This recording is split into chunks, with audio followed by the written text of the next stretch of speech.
What's up, guys? Welcome to the Being Beautifully Honest podcast and channel, and whichever platforms you're listening to this on.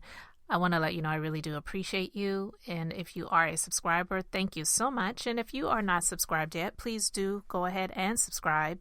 If you're listening to this on YouTube, while you're at it, hit that like button. It's like walking into the room and hitting that light switch. Let's just go ahead and brighten up the place. Let's get into this conversation. I really wasn't sure if I was going to talk about this again because this week, this seems to be the story that just won't die. And it's I wouldn't even call it exchange between Eboni K Williams and Iyanlavanzant, because to be honest with you, in my personal opinion, just being beautifully honest, I don't believe that Eboni was asking Iyanla for dating tips and dating advice. I'm just going to say that. Pretty much, yeah, she is single, I believe. She is not married. I don't even know if she desires to be married. But she was doing an interview with Iyanla. This wasn't Iyanla fix my life, or Iyanla fix my relationship, or Iyanla get me hooked up. It wasn't that. Eboni K Williams, she was on the grill doing her job, hosting, and she was doing an interview with Iyanla, and she brought up some things that she really wanted to address based on a previous interview that Iyanla did when she was on The Breakfast Club. So, for people to have come at her in such a hostile way because of what she said for her life, what she wouldn't accept, which is when Eboni asked Iyanla a question. Consider this. Iyanla, she didn't answer the question. She responded with another question, and thereby that was what went viral. The question she asked Eboni, when Eboni asked her a question, her response was another question to say, would you date a bus driver? And I know some people made comments about the expression on Eboni's face and the pursed lips that she was giving when Iyanla was speaking what I feel was her opinion. What Iyanla was speaking was her opinion, because I believe Eboni had this wall up was because she didn't feel that this was someone that she would take men advice from or dating advice from, not just based on what she just shared, but also just based on her own life. She's been married 3 times. I'm not saying that you can't eventually gain success in your own relationship after having multiple marriages, but I don't believe that that qualifies you to give dating advice and dating tips and even marriage advice when you've been married that many times, and we really don't know the extent of your own marriage. Let's just be clear with that. So that's one of the reasons why I believe Eboni had the wall up. And 2, she wasn't seeking dating advice from Iyanla. But one of the things that people skipped out on is something that she said, because people have made this debate about classism, and Eboni was looking her nose down on the working class and what's wrong with being with a bus driver. If it's not for her, it's not for her. She didn't say that there's anything wrong with a bus driver. She was answering Iyanla's question, which was something that Iyanla didn't do. Iyanla didn't answer her question. She responded to Eboni with a question, which I felt to Eboni, she felt was a bit insulting, because she didn't feel that Iyanla answered her question, but she was trying to play nice, and I believe that's one of the reasons why she had the wall up. So it was like, are we really going there? And you're going to try to put me on the spot to ask me if I'm going to date a bus driver? That's not even what I was asking you, but okay. So that's why she responded, if he owned the bus.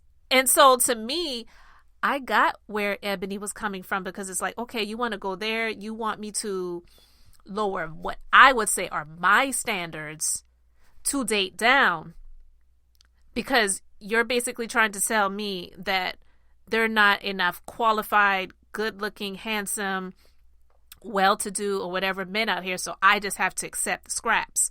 And that is something that Kris Jenner would never speak to her daughters. As much as people call the Kardashians gold diggers and social climbers and all they do is date rappers and ball players or whatever, they don't date down. And if it seems like the person is going down, then they get rid of them. And again, I'm not even saying that I am on the Kardashians team, but I'm saying you don't see Kris Jenner out here giving her daughters that type of advice. But Iyanla, who some people may see as a mother figure, she would give this type of advice to a woman who is well-to-do in her own right, successful in her own right, and then you want her to accept something that she isn't willing to accept. Because for some people, it just may be, well, look, if that's all there is, I would rather be single. And that may very well be what her choice is. I just didn't believe that Eboni was asking Iyanla for dating advice. But it's blown up into this classism thing, this speech about how she has degraded so many working class people. So she was guest hosting on The Breakfast Club, and djenvy has some thoughts about the things that she said. And I want to play these clips because what is really bothering me about this situation is the fact that people are coming at Eboni for expressing her opinions about what she would not accept for her own life, and also responding to, like she said, the over 50,000 comments she says across the board where people were calling her names, saying that she'll be alone forever. That's why you don't have a man. That's why you're single. That's why you don't have a husband. You're old. You hit the wall, all this other stuff, and saying a lot of negative things about her because she had the opinion about what she would not accept for her own life. So she responded with what I felt was a great response and saying that I don't believe that anyone should settle for just being a bus driver and thinking that someone else has to settle for that if that's not what they want and they feel that that's something that they have excelled beyond. Because it is okay, and I guess, this is the thought that's out here, it's okay for a man to decide that I have gotten to this point in my career where I'm making all this money, I've got all of this access. Why would I be with a woman that's deemed as ugly or fat or even black? There's a lot of that's going on and is actually happening and has happened for a long time. But you don't hear people telling these same black men that they should so-called settle. And because they've gotten to a point in their career and the status that they have obtained, that they have the rights, so to speak, to have better, want better, leave what they deem as worse behind, and not even look to those. But when it comes to a woman, they should be happy if they have a man at all.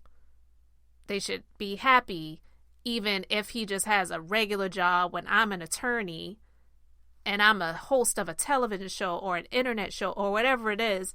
I'm doing all of these different things. I'm an author, New York best-selling author or whatever.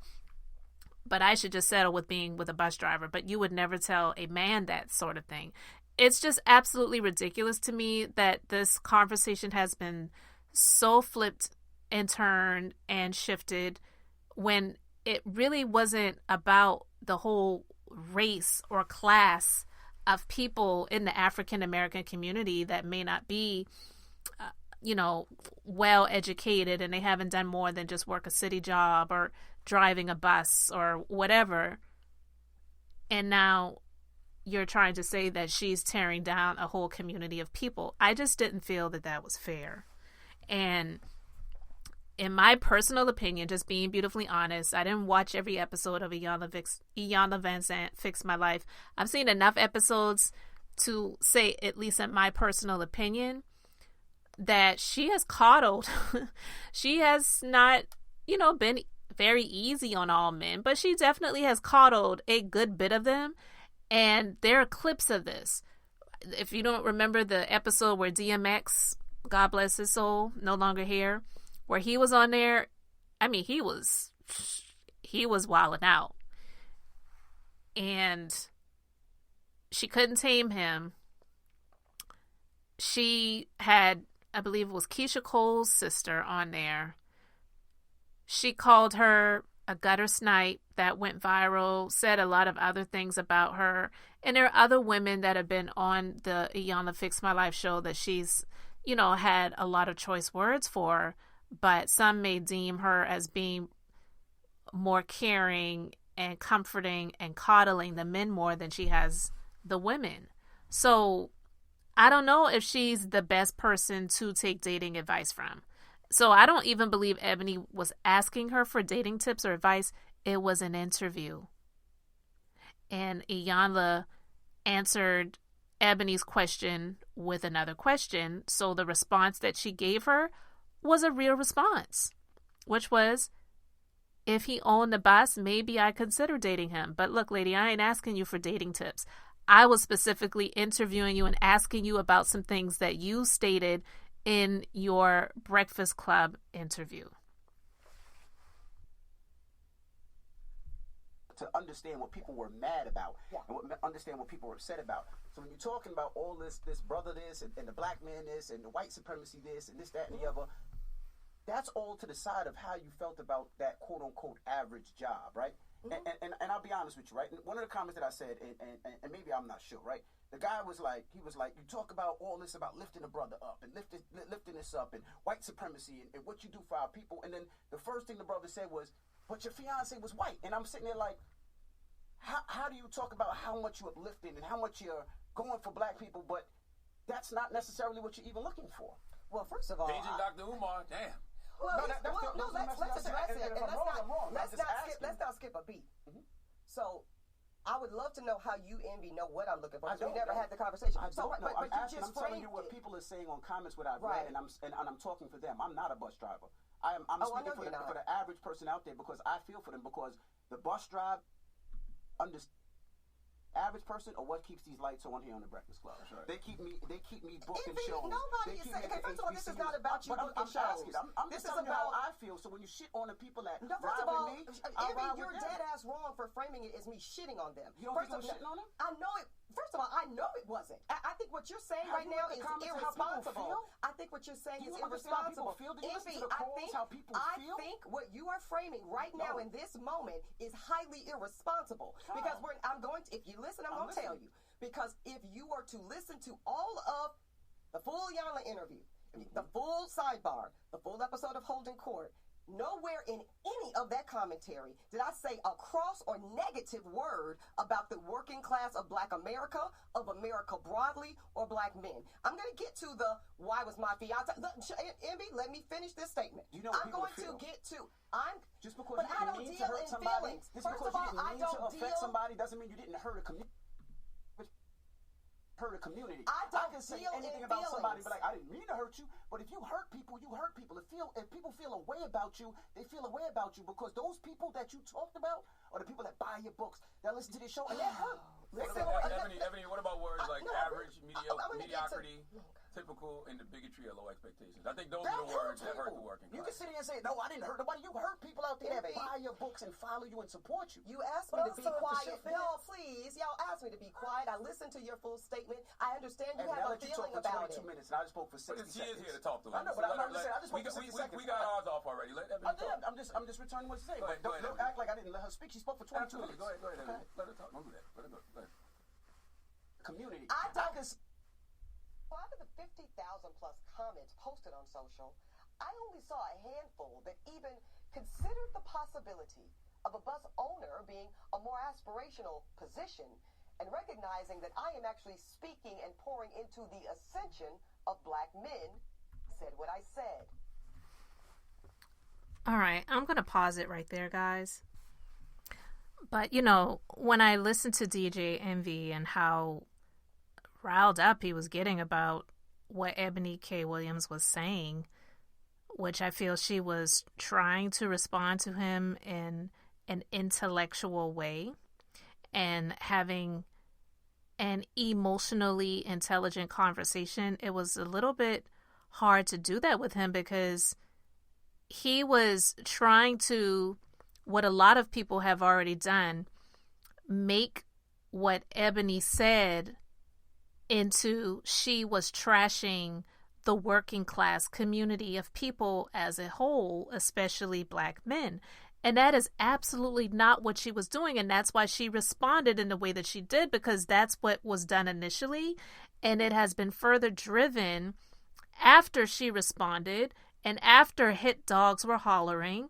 And now after djenvy, who's all in his feelings, talking about, well, my mom and my dad were working class. And no, I'm not a bus driver, but these are the people that keep me booked, and these are the people that keep me fed, and these are the people, like, she was not trashing bus drivers or the what we would call working class community, because listen, if we're all working class in a sense. So it's just really asinine for people to flip what she was saying, because most people who are making a response are not listening to the entirety of what she was saying in the interview, like she even stated.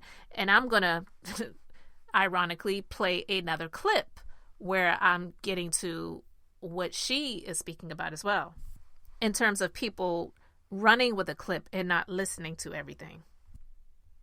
Let's talk to because she old. Yeah.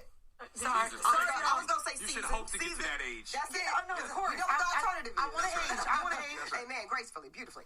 Okay, so Iyanla comes on, and I say, this is the framing I say to Dr. Vanzant, to Iyanla. I say, sis, doctor, soror, talk to me about what you would recommend Black women do in terms of our posture and positioning.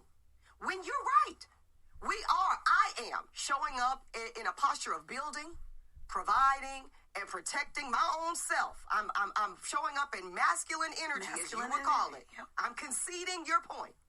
But tell me how you would guide me to not do so when, I'll be honest, I don't really feel like I can trust that if I don't do it, that there's going to be adequate, keyword there, adequate, provision and protection if I don't do it. And Which is how you said it. That's exactly how I said it, right? And she said, beloved, would you date a bus driver? And then the clip goes. And then I did stare into the abyss because I wasn't really sure where we were going. But okay, because she is an elder and she's also my soror in the deference, if you know, you know, I'm going to go with you. So I honestly answered y'all in that moment. If he owned the bus. And that's what I said, Envy. But what people heard based on the comments, that I said bus drivers wasn't shit. People heard that I said that bus drivers broke, don't make no money, ain't got no benefits, and that they were beneath me. That somehow was the interpretation of me saying that I will date a bus owner. Now, let me tell you what I actually said, and this is what the whole Holding Court shit was about. Go check that out right now where you get your podcast, Holding Court with Eboni K Williams featuring Dustin Ross. I said on Holding Court, y'all, let me tell you why ownership is it for me. It's not about salary. Y'all made it about salary. Y'all started debating $125 a year versus $160 a year versus $200 a year. Well, you did quote stats before you went into the thing with Iyanla. You Well, talked about women income, women earn more money than men. And I talked about Black women buying more homes. We buy homes single Black women are buying 20% of the market share of new real estate on the market. I know because I just closed last summer and it was a shit show in underwriting. That's another They're conversation. graduating more. They're in Graduating. college. Yeah. I think I said it to you, Entrepreneurship. Charlamagne, because Charlamagne and even you guys do so much work on the Breakfast Club about what? HBCUs. Yep. And I was devastated when my good friend Eugene Scott sent me a post, Washington Post article that said Black men are going to HBCUs 1 to 2. It's 2 to 1 for Black women graduating. So these are things we got to look at because you have daughters and you have daughters and some of y'all in here got daughters. And if they're going to want to partner and marry men and Black men at that, and they're going to want to build together, as you two cite your marriages as examples of, we gotta talk about how people can be equally yoked. So back to ownership, Charlamagne. I said ownership is key for me. Why? Not because I'm a bougie bitch. This is not about everybody being a Harvard surgeon. This is about this book right here, Bet on Black. You've read it, Charlamagne. Y'all were at the party. Y'all know what time it is. It's hard to be free in America as a Black person when you don't own anything. All right. So I'm going to stop it right there. So that's why I wanted to speak to this again. It's because people take snippets of things, although I get it. I played some clips as well, but you can go and listen to this in its entirety as well to see the point that I'm getting to, which is what she was speaking to on the Breakfast Club co-hosting gig. She was responding to djenvy saying that you are dead wrong for trying to make it seem like I was out here trashing the working class community. And what she said is actually true when it comes to what she was speaking about. Okay, Iyanla, you said at least in your Breakfast Club interview how Black women are showing up in masculine energy and we're wearing pants instead of the skirts and all the other stuff. And there was even that viral clip of T.D. Jakes speaking about that as well. And I did a conversation speaking about that as well, because it's very disingenuous for him, who is supposed to be a leader, and not just a leader, but leader of what is known as a mega church, where we know that the majority of his members are females, honestly. But yeah, he has men that go there too. Some may be straight, but a number of them are probably gay. Let's just be real. A lot of them are. And he is married. He has built with his wife. His wife is extremely secure and well taken care of. And it's because he has chosen to be that. And there are even rumors about T.D. Jakes, and I'm just going to leave it there. You can look those up. I'm not saying that they're true, but I am saying there are rumors out there about him as well. But with that being said, for T.D. Jakes to speak to how, women, they're not resting in their femininity and they're being more like men.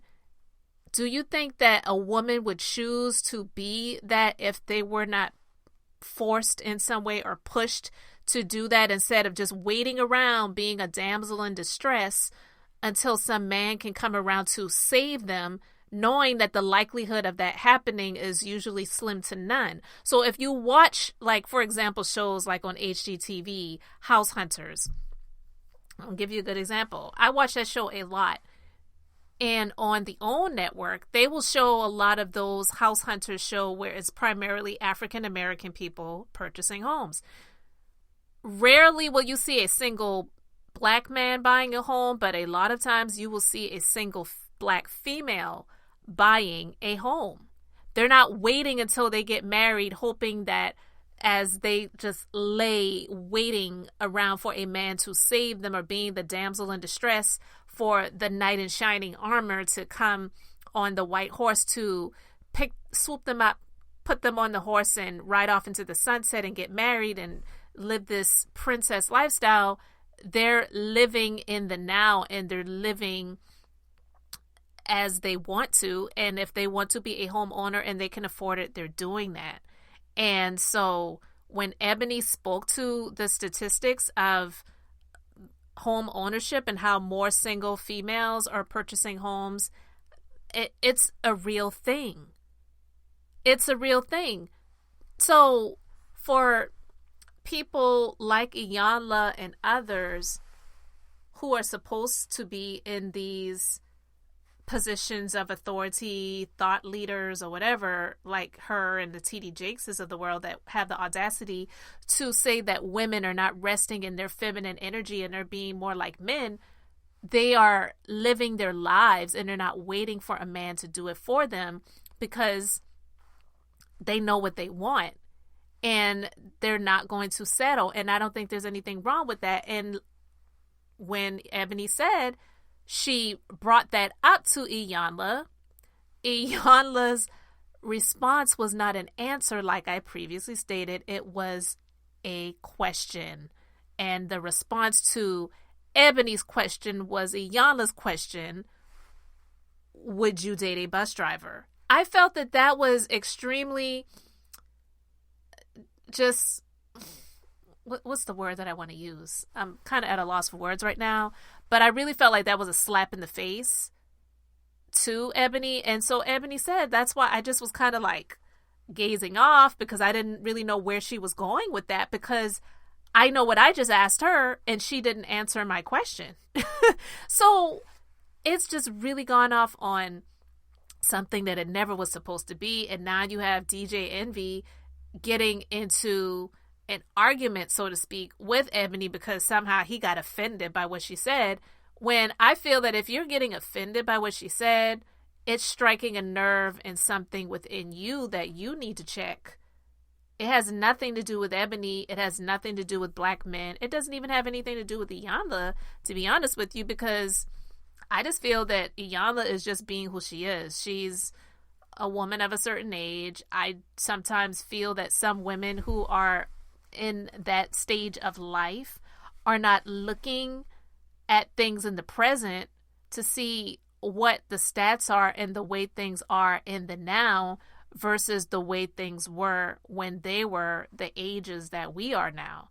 So I'm not saying that they don't have wisdom, because yeah, it's true that with age can come wisdom, but that's not necessarily true for everyone. And so I just don't believe that Ebony, again, said anything wrong. I 100% stand with her and agree with the things that she was saying. She was not tearing down or trashing the working class of people or men or even bus drivers, to be more exact or specific. What she was doing in the interview with Iyanla has gotten totally off track, and people have made it as if she was on The Dating Game, or, or one of those like dating shows, Love is Blind or whatever. Like, that's not what she was doing. It's just not what this was supposed to become. I believe it definitely has gotten into a lot of people's psyche, and a lot of people have thoughts and views and opinions about it, and people have the right to share their thoughts, views, and opinions. But I don't believe that anyone should attack her in her space of, well, that's why the Real Housewives of New York got canceled because you were on it, or that's why you're single, or that's why you're the age that you're at and you've never been married, and that's why you don't have kids. That's just not right. It's just really not right. And that's just the definition of going low. And I believe that Ebony has gone high, like Michelle Obama said, in her response. Because she could have did a video and came out and said, F all y'all N-words.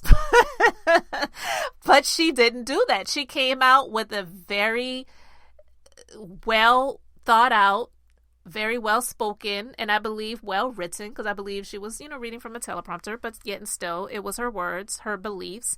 And she came out in a way that no one could say that she was being ridiculous or being ghetto or whatever, like, it's just ridiculous things that people like to say about people when it comes to this social media stuff. It's a lot. I commend her for standing her ground, not allowing djenvy or anyone else for that matter to try to get her to apologize, because I believe that's what he was trying to drive her to, but she doesn't owe anyone an apology because she didn't say or do anything wrong. So you guys, let me know your thoughts about this in the comment section. Thank you so much for being here. I really do appreciate it.